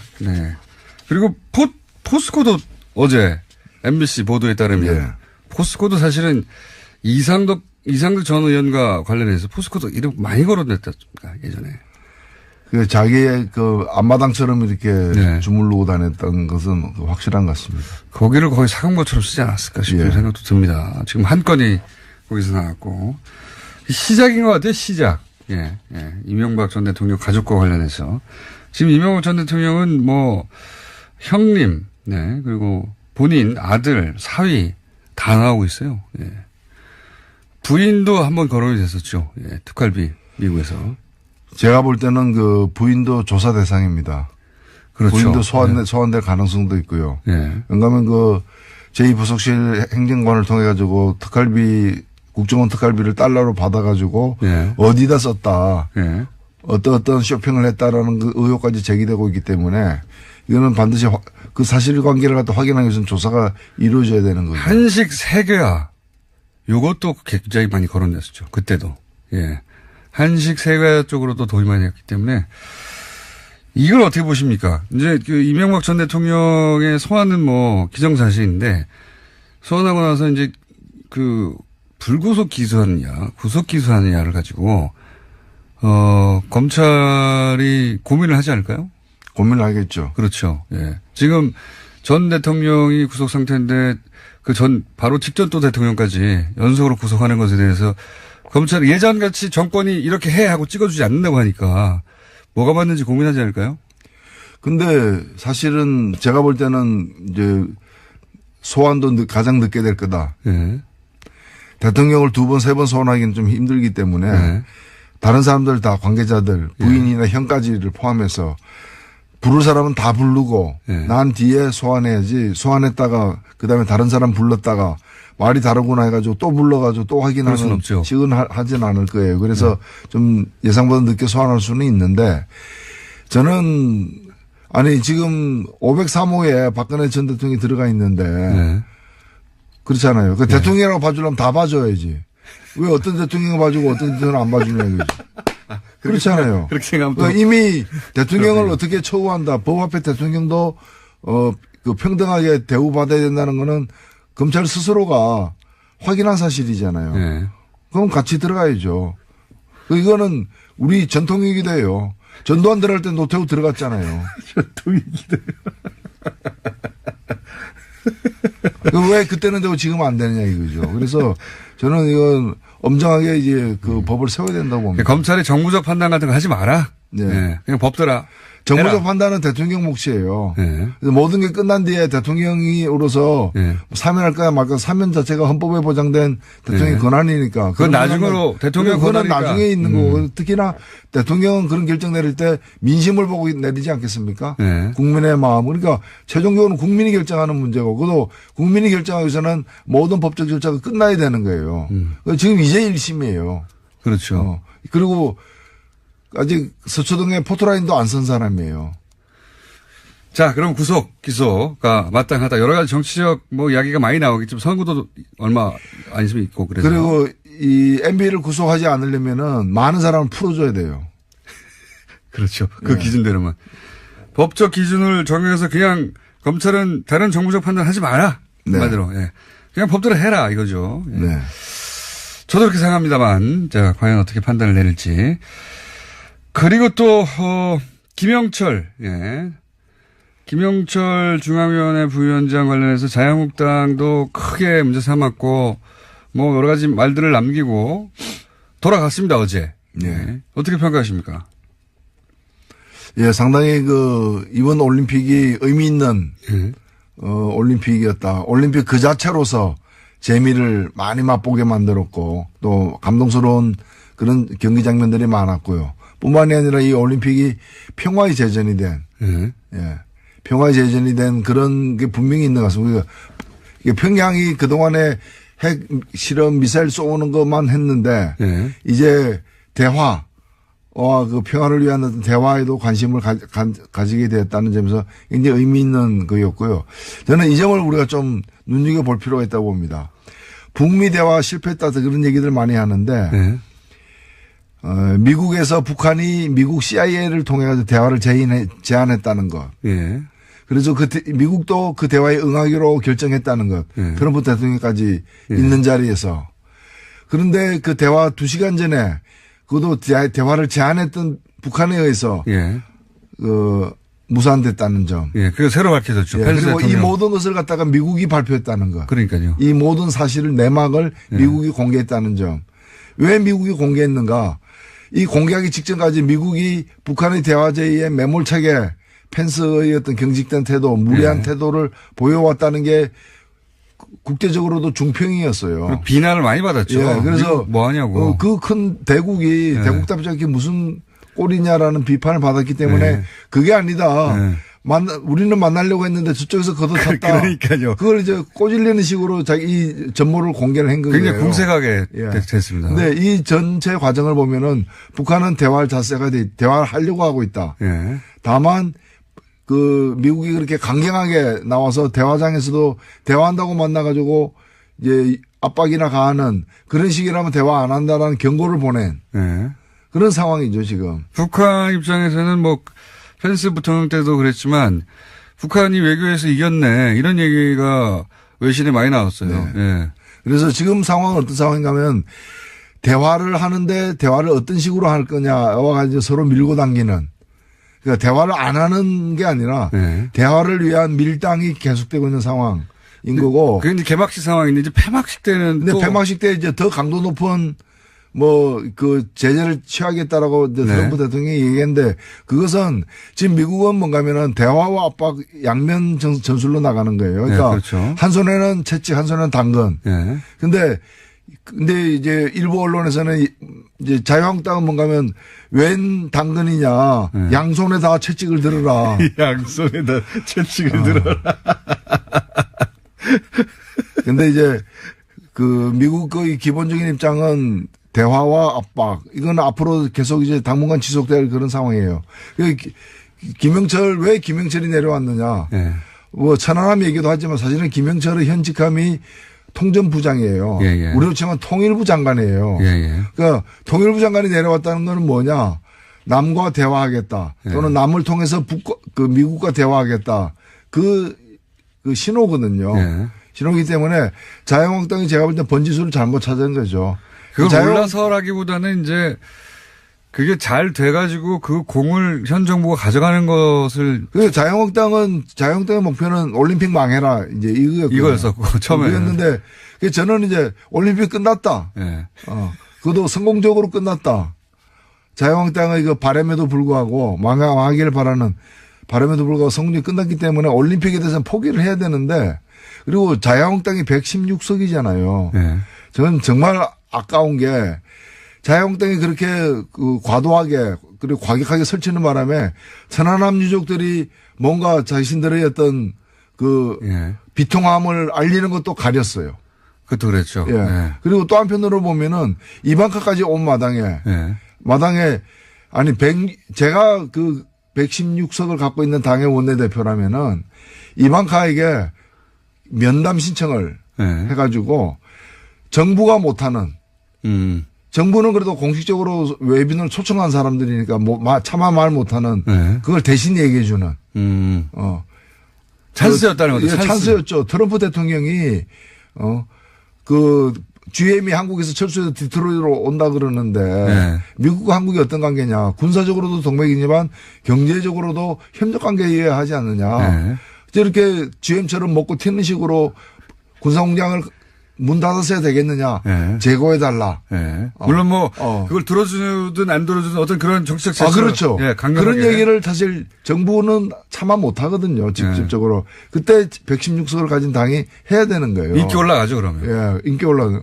그러면 진짜 지금 지지율 한 30%까지 뛸 수 있어요.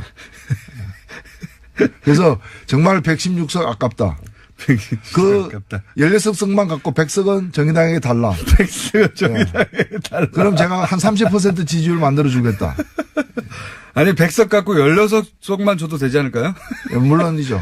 16석만 줘도 그러면 22석이 되니까. 그러면은 뭡니까? 교섭단체 되지 않습니까? 그렇죠. 그래서 지금이라도 늦지 않았어요. 지금이라도 늦지 않았어. 아니 홍준표 대표 전에 가가지고 뭐 한핵 줍쇼라고 구걸하러 다닐 게 아니라 이 미국과 우리 대한민국의 관계는 동맹 관계인데 경제는 지금 보면 완전히 적처럼 완전 적이죠. 적대 국가처럼 우리가 뭐 핵을 쏘았나 미사일을 갖다 개발했나 왜 우리한테 철강도 우리한테만 중국 일본도 안 하면서 우리한테 한국 대한민국에만 철강을 규제하고 또 규제하는 이유가 미국의 안보를 해친다는 이유로다가 말도 안 되는 소리죠. 우리가 무슨 미국의 안보를 해칩니까? 정말 철강에게 물어보자. 철강에게 물어보자. 아니 교섭단체 얘기 나와서 갑자기 생각났는데 그 민주평화당 내에서 이제 아무래도 16밖에 안 되니까 16석인가요? 14석인가요? 여하간 14석입니까? 하여튼 정의당과 합치면 딱 그 교섭단체가 되니까 공동으로 교섭단체를 한번 구성해보자는 아직 제안이 온 건 아니죠. 공식적으로. 공식이든 비공식이든 제안은 없었고요. 근데 이제 논의 중인 걸로 저희들이 보도를 보고 통해서 알고 있습니다. 그러니까 이제 거기서도 아직 당론이 확정된 건 아닌 것 같고 그런 논의가 활발히 있는 것 같아요. 있는 것 같고 그게 몇 번 보도됐는데 혹시 정의당 내에서 아직 뭐 공식 제안이 없으니까 이런 논의를 공식적으로 하고 있지는 않죠. 저희들은 그 얘기는 한번 했어요. 얘기는. 그 뭐 제안이 없는데 제안을 받을까 말까 이렇게 논의할 수는 없는 것이기 때문에. 비공식적으로 얘기는 제안이 오면은 만약에 올지 안 올지도 모르지만 보도를 통해서 보면은 그 내도 이견이 있어서 어떻게 될지는 모르겠습니다. 다만 만약에 온다면 우리는 정중하게 검토를 하겠다. 검토하자. 검토를 해보자 한번. 검토를 하자. 당연히 검토를 하는 게 예의죠.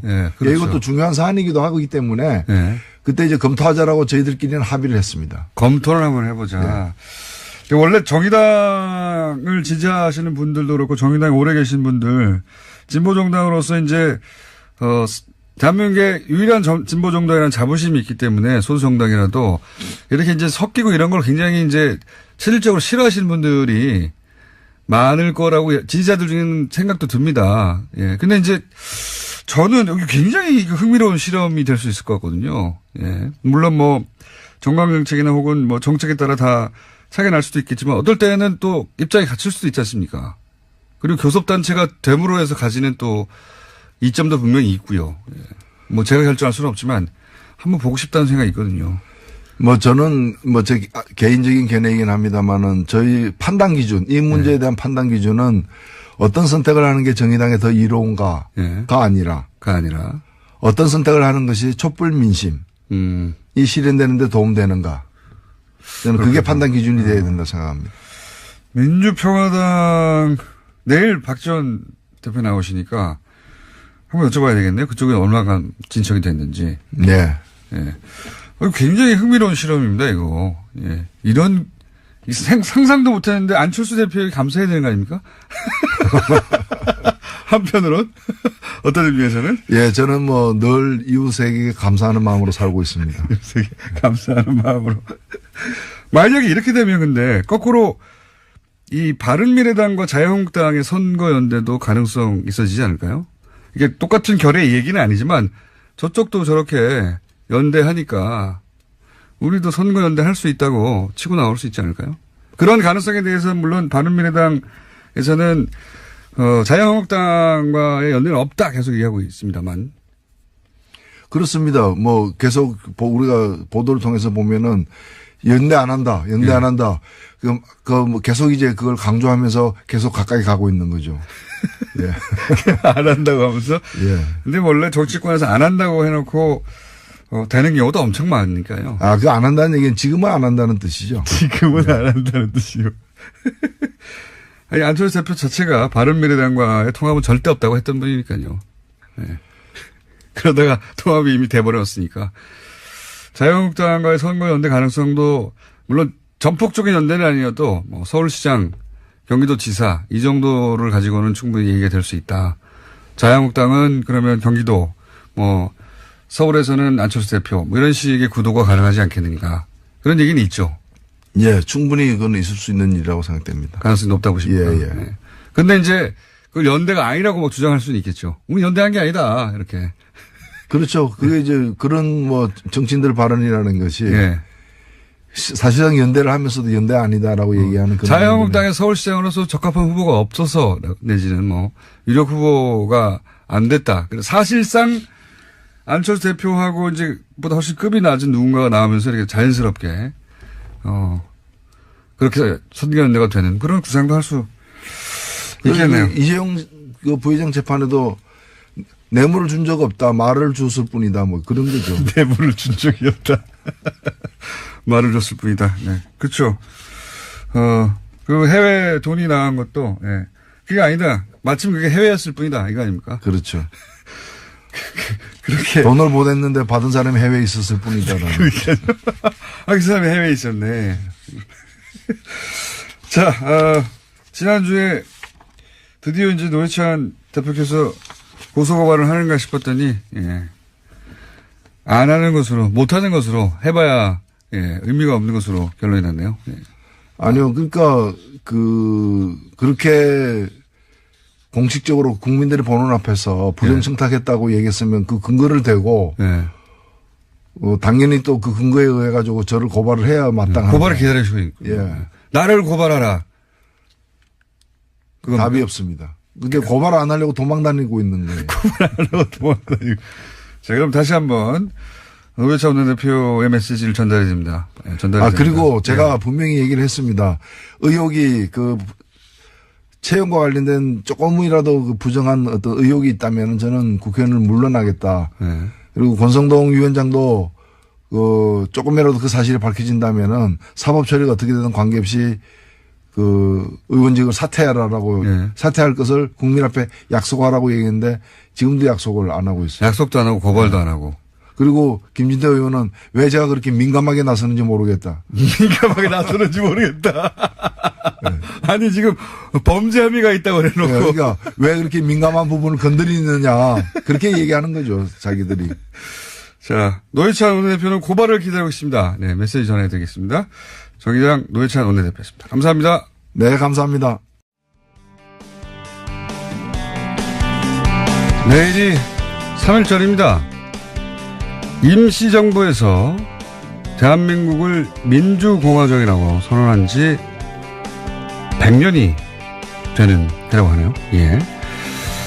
이 의미 좀 짚어보겠습니다. 대한민국은 민주공화국이다. 저자 박찬승 한양대 사학과 교수님 연결됐습니다. 안녕하십니까? 예, 안녕하세요. 네. 예. 이게 이제 100년이 되는 거군요. 예. 민주공화정이 아니라 민주공화정이다라고 선언한 이유가 따로 있습니까? 예, 우선 그 공화제라고 하는 것은 왕이 다스리는 군주제가 아니라 예. 다른 사람들이 다스린다는 것을 말하는 것이겠죠. 예, 그렇죠. 예. 그런데 역사적으로 보면은 이 서양 사회에서 이 공화제 안에는 다시 이 귀족공화제와 민주공화제가 있었습니다. 귀족공화제가 있으니까. 예. 예. 그래서 예를 들면 로마 시대라든가 아니면 르네상스 시대의 일부 도시에서 이 공화제가 실시되었는데요. 귀족들의 힘이 세면은 귀족공화제가 되고 평민들의 힘이 세면은 민주공화제가 되었던 것입니다.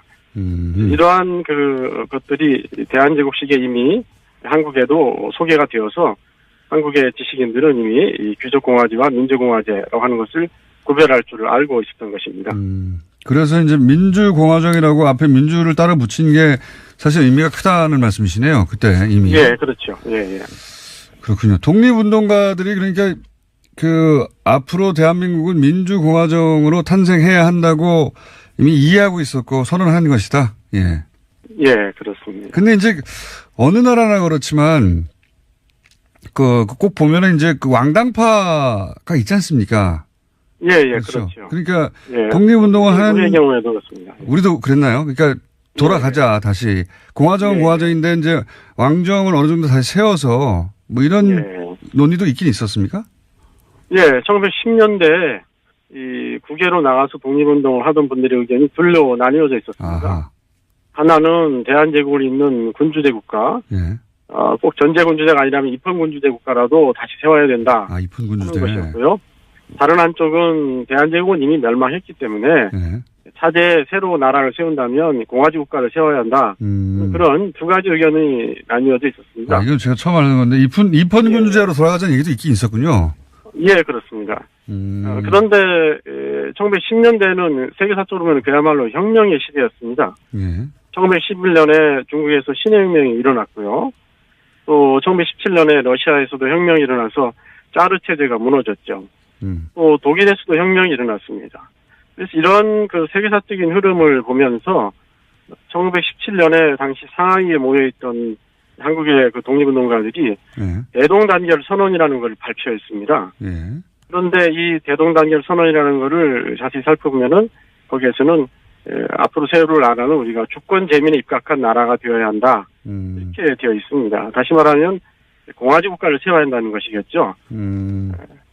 그러면은 그래서 1919년에 대한민국 임시정부를 만들 때는 이미 공화제, 특히 민주공화제 정부를 만들어야 한다는데 어느 정도 합의가 이루어져 있었던 것이죠. 입헌군주제를 주장하는 일종의 왕당파라고 부를 수 있는 파가 분명히 존재했었는데 그 당시의 세계사적 흐름을 보면서 이분들이 입장을 나중에 바꾸게 된 것이다. 그리고 그렇습니까? 또 그거를 강력히 주장했던 분들이 몇 분 계시는데 그분들은 또 연세가 많으셔서 또 1910년대에 돌아가시기도 하고 그래서 그런 주장을 강력히 내세울 분들은 거의 사실은 없었습니다. 그래서 이제 결국 독립운동하는 양파 중에 입헌군주제를 주장하신 분들은 민주공화정에 동의하거나 혹은 뭐 돌아가시거나 하면서 민주공화정 파가 사실은 독립운동의 주도 세력이 되었다. 그렇습니다. 그리고 나서 민주공화국이라는 선언을 그러면 이 선언은 3.1절 때 있었습니까? 1919년 4월 11일에 대한민국 임시헌장을 만들었는데요. 그때 거기에 당시 임시헌장을 만든 분들이 나중에 부통령을 하신 이시영 선생, 또 조소왕 선생, 또 신익희 선생 뭐 이런 분들인데 그런 분들이 헌법 임시헌장 제1조에 대한민국 민주공화제로 한다라고 하는 문구를 넣은 것입니다. 알겠습니다. 오늘 말씀 그 의미를 정확히 이해했습니다. 오늘 말씀 감사합니다. 고맙습니다. 지금까지 대한민국은 민주공화국이다. 저자 박찬승 한양대 사학과 교수님이었고요. 요 내용은 TBS에서 내일 낮 12시 10분에 대한민국 민주공화정 100년의 약속에서 방송이 된다고 합니다. 민주공화정 이전에 입헌군주제 시도가 있었다는 건 저도 처음 알았습니다. 여기까지 하겠습니다. 자, 오늘 문자는 이재정 의원 관련 문자가 인기가 좋으시네요. 예. 뉴스 공정을 공동 진행하라, 뭐 이런. 예. 연필 한 다스 사드리겠다, 이런 문자. 또랑또랑해서 잘 들린다, 뭐 이런 얘기들 많이 왔네요. 예. 그리고, 지금 병원에 입원 중인데, 다인실에 계신가 봐요. 예. 옆에, 할아버지가 온종일 TV조선을 틀어놔서, 그러면서 계속, TV조선은 뭐 그런 내용이죠. 정보 비판을 하길래 하루 종일. 저는 뉴스 공장을 하루 종일 틀어놓고, 옆에서, 맞불을 놓는 중입니다. 알겠습니다. 네. 잘해보십시오. 듣다 보면 깔깔깔 되니까 궁금해서, 예, TV 조선을 보고 깔깔깔 되는 일은 별로 없으니까, 예, 궁금해 하실 수도 있습니다. 네. 그리고 분당 서울 가는 9,000번 광역버스에서 70대 할아버지가 뉴스 공장을 이어폰을 꽂고 듣고 계십니다. 예, 신기하지 마십시오. 그런 일 많습니다, 이제. 예. 여기까지 하겠습니다. 자, 과학 코너죠. 원정호 씨 나오셨습니다. 네, 예. 안녕하세요. 최근 한 2달 가까이 진짜 과학을 해가지고. 네. 예. 진짜 과학을 해가지고. 그게 그렇게 유감스러우세요? 네. 과학을 빙자한 개그도 좀 해야 되는데. 네, 이슈가 생기면 또. 예. 요즘 이렇게 뭐 나올 때가 됐는데요. 슬슬 됐죠, 이제. 예. 이렇게 여러 가지 아까 뭐 이명박 대통령도 그렇고. 예. 재미있는 일들이 벌어지고 있어서. 예. 기회를 주시하고 있습니까? 예. 기회를 과학계에서? 보고 있습니다. 과학계는 모르겠고 저는. 조만간, 예. 촛불 집회 때, 예. 대박을 터뜨리는 코너였거든요, 저희가. 네. 이 코너가 제일 재밌다고 하는 분들이 많았어요. 예. 일단 시간이 너무 짧아서. 예. 길면요, 늘어져요. 예. 네. 갈수록 짧아져서. 10분인데요. 예. 10분으로, 하청공장 인기 올라가고 있고요. 예. 네. 근데 뭐 여기는 이미 팟캐스트로 이미 분야에서 1위를 하고 있으니까. 예. 어쨌든. 예. 오늘 얘기 오늘 주제 뭡니까? 제가 좀 앞으로 좀 이 틀린 과학 찾기 이런 얘기를 좀 시리즈로 하려고 그래요. 틀린 과학이라 하면 유사 과학을 폭로하는. 과학으로 알려져 있으나 사실은 이건 과학적인 게 아니다. 네. 네, 과학으로 포장된 사기. 그렇습니다. 네. 우리 주변에 이제 마치 당연한 듯 기정사실화된 것 중에 전혀 근거가 없는 게 굉장히 많거든요. 그렇겠죠. 마케팅으로 그렇게 써먹는 경우가 많죠. 제가 지난번에 그 숙변 얘기 드렸잖아요. 그리고 숙변 얘기. 네, 숙변은 뭐 디톡스 뭐 별얘기가 다 있었는데 그냥 숙변이 없다. 네. 전제가 없으니까 나머지 모든 것이 다 허구일 수밖에 없는. 그렇죠. 예. 이재용 부회장이, 예, 현안이 없어가지고 모든 게 사라진 것처럼, 예. 숙변을 어떻게 제거하느냐. 숙변이 몸에 나쁘냐 좋냐가 아니라 숙변이란 없다. 그렇습니다. 예. 그래서 굉장히 충격받으신 분들이 많았다고 하시는데 예. 오늘 주제는 음이온입니다. 음이온도 그래요? 네.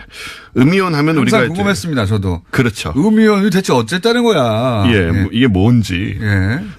뭐 음이온 하면 우리 이제 몸에 좋다라는 거를 계속 들어왔고, 네. 뭐 온갖 것에서 음이온이 나오고, 그러니까요. 네, 이걸 째면 이제 온갖 병이 낫고, 이런 얘기를 많이 들어왔는데, 이 제품들만 해도 네. 이불, 목걸이, 팔찌, 공기청정기, 매트, 뭐 그 음이온 발생기란 것도 따로 있습니다. 그리고 이제 차량에 보면 차량의 공기. 예. 공기, 나쁜 공기를 필터링 해준다면서 굉장히 많죠. 음이온 발생기 뭐 등등. 예, 아주 흔하게 쓰이고 있는데 네. 이 음이온의 효능이라고 이제 얘기되는 것이 이렇게 다양합니다. 일단은 공기 정화가 가장 중요한. 그게 가장 많이 거론돼요. 예, 공기청정기도 이런 게 많이 나오고 있고 그 다음에 혈액 중화. 산성화된 혈액을 중성으로 중화시켜준다라는 음이니까. 예, 뭐 이런 얘기. 그러니까 질병을 예방시켜준다. 예. 그 다음에 항산화 작용. 예. 이 혈액 중에 전자 농도를 증가시킨다고 해요. 아, 그래요? 예, 얼핏 들어도 좀 예. 뭔가 이상한 느낌이. 그다음에 각종 좋은 호르몬들을 분비시켜서 소위 그 세로토닌이나 엔돌핀 같은 좋은 호르몬. 예, 정신적인 영향을 미치는 호르몬들. 그렇습니다. 예. 그래서 긍정적인 어떤 몸과 마음의 상태를 만들어주고 이런 거. 그다음에 자율신경계를 이완시켜서 긴장을 풀어주고 피로를 해소해주고 정서 안정에. 어떻게 보면 그 향정신성 물질이에요. 만병통치약. 네, 거의 그렇죠. 네. 신진대사 촉진하고 항균 소염작용. 소염작용. 네. 그건 처음 들어봤습니다. 염증을 없애줍니다. 뭐 집중력 강화, 뭐 별하의 별 이 효능이 다 있는데요. 네. 그래서 이렇게 구체적으로 몸에 이런 다양한 작용을 하는 것이 음이온이다. 네, 숲에서 음이온이 발생해서 그 숲과 같은 효과를 낸다. 이런 문구도 본 것 같은데. 예, 그런 또 제품들도 나오고. 네. 근데 이게 모조리 다 근거가 없다. 그래요? 일체의 근거가 없다. 라는 게 과학계의 지금. 예, 그 뭐 기본적인 생각이고. 일단 이제 음이온이 뭔지부터 좀 생각을 해봐야 될 것 같아요. 음이온은 존재하는가? 음이온은 존재하는가? 예, 존재는 합니다. 숙변과는 달리. 다행히. 양이온이 있으니까 음이온이 있는 것이고. 그렇죠. 근데 이게 개념이 얼마나 모호하게 쓰고 있냐면, 이게 원래는 물리학이나 화학 용어거든요. 네. 원자는 원래 이제 그 플러스 전하를 띠는 원자핵하고 마이너스 전하를 띠는 전자로 구성돼 있잖아요. 전자가 막 도는 그림. 예, 그렇죠. 네. 그래서 이제 중성 상태가 돼 있는데 여기에서 전자를 하나 잃게 되면 이제 이 전하적 균형이 깨지니까 전체적으로 플러스가 되겠죠. 그렇죠. 그럼 이게 양이온입니다. 그렇게 이해하면 되고. 전자를 그래서 얻어서 마이너스가 되면 이게 음이온인 거예요. 예. 이 상태가 음이온인데 그러니까 음이온이란 건 그냥 뭐 어떤 특정한 물질이 아닙니다. 그러니까 뭐 우리 공기 중에 있는 산소, 질소, 황, 염소 이런 아주 다양한 물질들이 음이온화 될 수 있는 거죠. 그러니까요. 음이온은 단일 물질이 아니라 그렇습니다. 예, 여러 가지 물질이 전자를 잃느냐 얻느냐에 따라 그렇습니다. 예. 전자를 얻으면 이제 음이온 상태가 되어 있는 건데. 그런데 일단 그러면 여기서 벌써 질문이 나네요. 모든 음이온이 다 좋은 거야? 그러니까 그 개념이 정리가 안 돼 있어요. 우리 음이온이 나온다는 물질에서 무슨 물질의 음이온이 발생을 하는 건지. 그러네요. 네. 예. 주변의 모든 것들을 음이온화하는 것인지. 아니면 특별한 원소 하나를 음이온으로 만들어서 뿌리는 건지. 그게 굉장히 불분명한 상태고. 실제로 제가 과거에 조사 같은 걸 보니까는 이 업체 쪽에서도 잘 모른다고 합니다.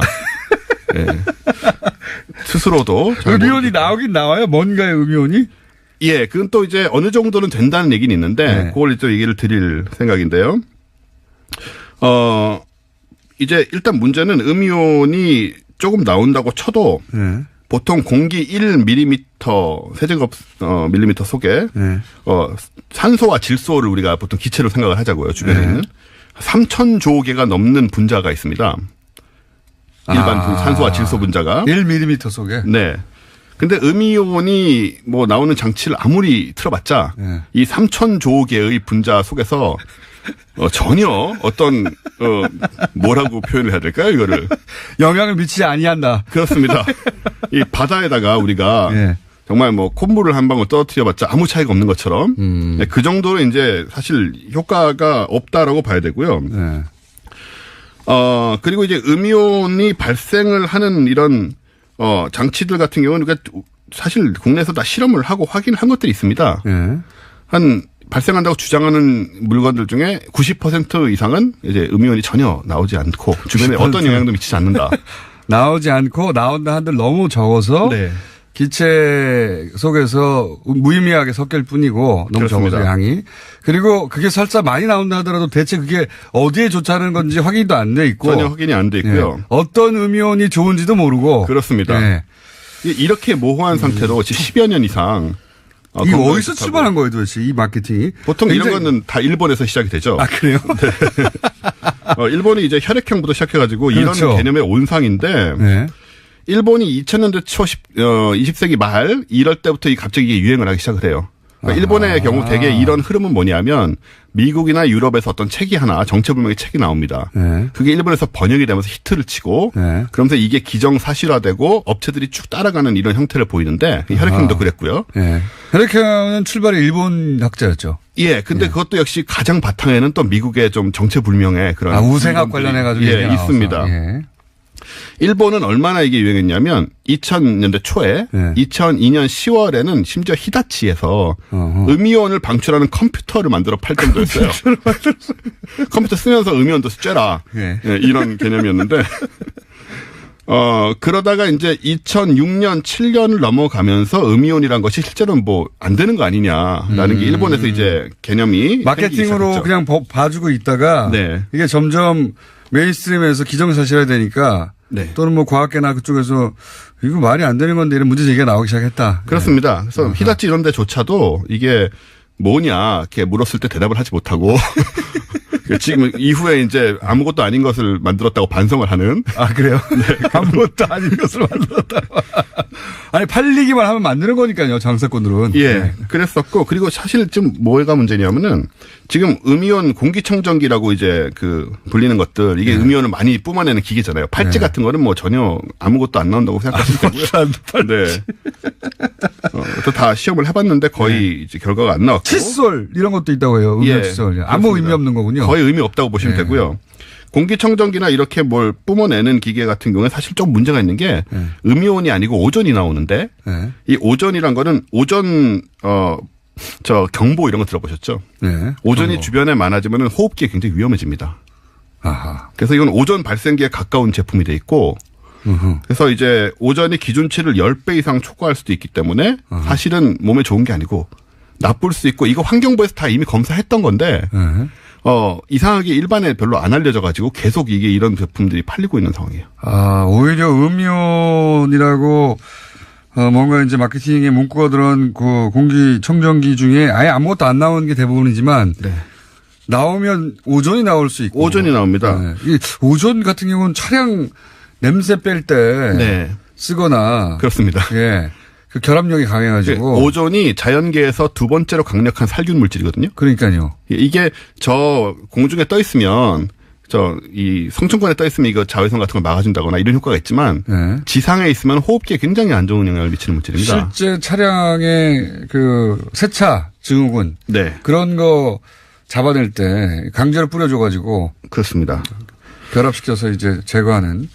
그래서 환경부에서 이걸 이미 오래전에 공기청정기 45대 이 음이온 공기청정기를 조사를 했는데 그중에 6대가 오존 기준치를 10배 이상 초과 발생시키는 위험한 유해한 거네요. 유해할 수 있습니다. 그래서 이런 것들은 물론 이제 팔찌 같은 건 아예 아무것도 안 나오기 때문에 유해할 것도 없고 플라시보 효과예요. 네, 그렇죠. 기분이고. 어쨌든 이거 좀 시간 다 됐는데 다음 주 뭡니까 그러면? 다음 주는 바이오리듬 얘기를 할까? 바이오리듬. 뭘 할까 생각 중입니다. 원종우 씨였습니다.